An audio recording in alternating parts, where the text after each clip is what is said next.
Hello there you guys, welcome back to the channel. And so we are going to do a quick tutorial on how I put in my spring twist. So let's get into it. First, I'm going to share with you guys the details of the hair, and this is a crochet hair that I use for this look. It is 12" and it is in the color T27.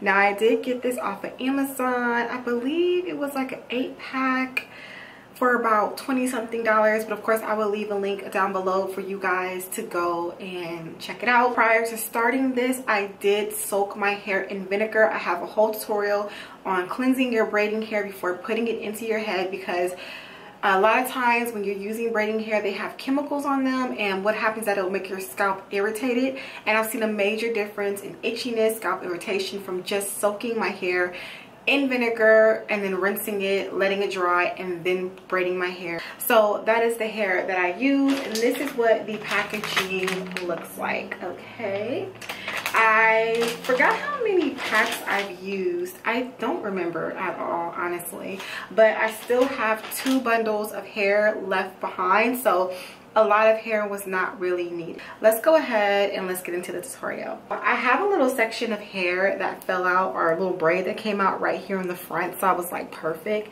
I can show you guys like how to do it. Of course, you grab your little section here, and what I like to do is I like to go ahead and use my edge control of choice, and I like to take a little bit of it and apply it right onto that part of hair and place it right on the part of hair that I'm going to be braiding, just to prep that section. So make sure it's nice and smooth. And then once I have like my section pretty prepped, I'm going to go ahead and grab 1 strand of hair. You're going to take your strand of crochet hair, and what I do is that I unravel it. So you just want to make sure you unravel it so that you have a free twist. And just be mindful when you're unraveling it. Go slow. No need to rush. Make sure you keep that curl pattern together. And then once you get it apart, it's going to look like this, right? But this is not what you want. So what you want to do is you want to go in and get out all these little kinks, so that when you braid your hair, it actually looks like a twist, okay? Because if you don't do that, it won't come out like a clean uniform twist. It will have little knots in it, and we want a nice spiral. So what you're going to do is take the hair and just kind of unravel it, and you'll see the difference that I'm talking about in a minute. So you just naturally let it unravel. There's going to be some areas that you may want to help out a little bit with unraveling, but you're just going to kind of like play around with it to get it all unraveled and straight. Okay.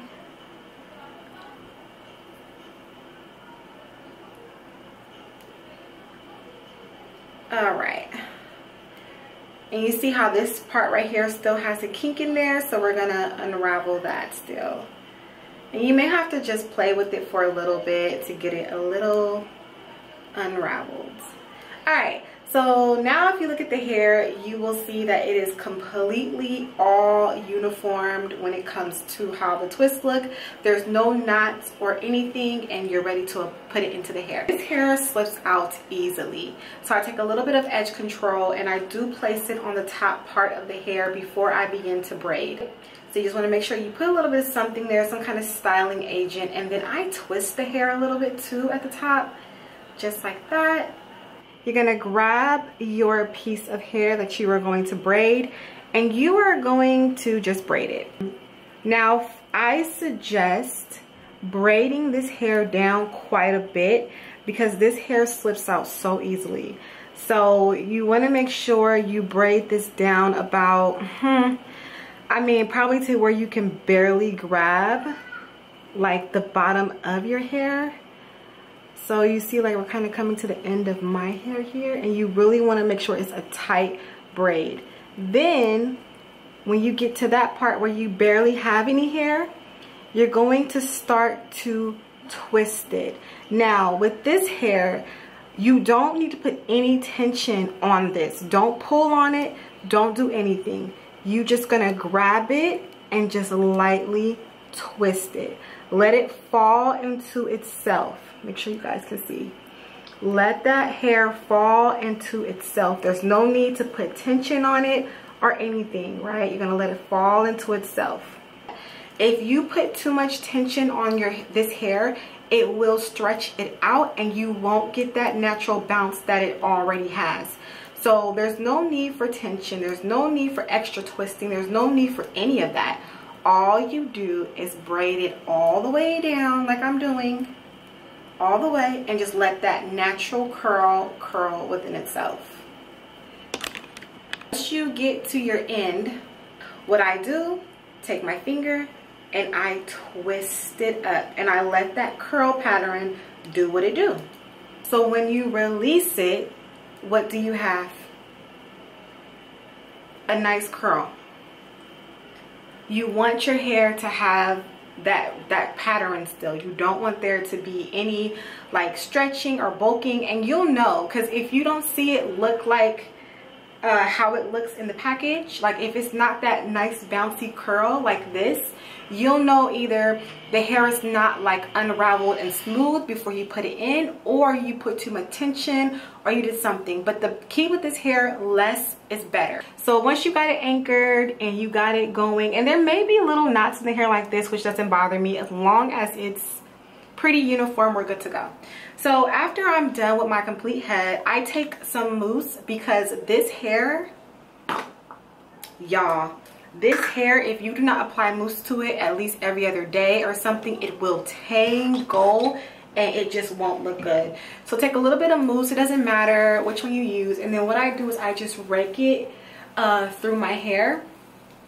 I just rake it through the hair, removing any tangles, and just also helping to support the bounciness of it. And you know, I want to keep that bounciness, I want to keep that curl going. So applying some mousse to it after you're done, as well as throughout, helps to maintain it.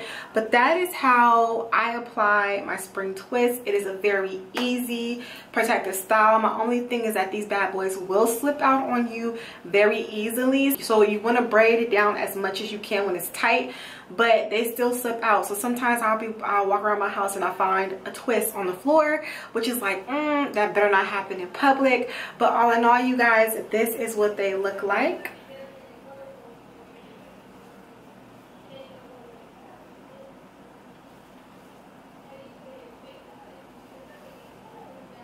So hopefully that was helpful to you guys. If you guys have any questions about these spring twists or anything like that, make sure to leave it down below, and I will see you guys in a later video. Bye.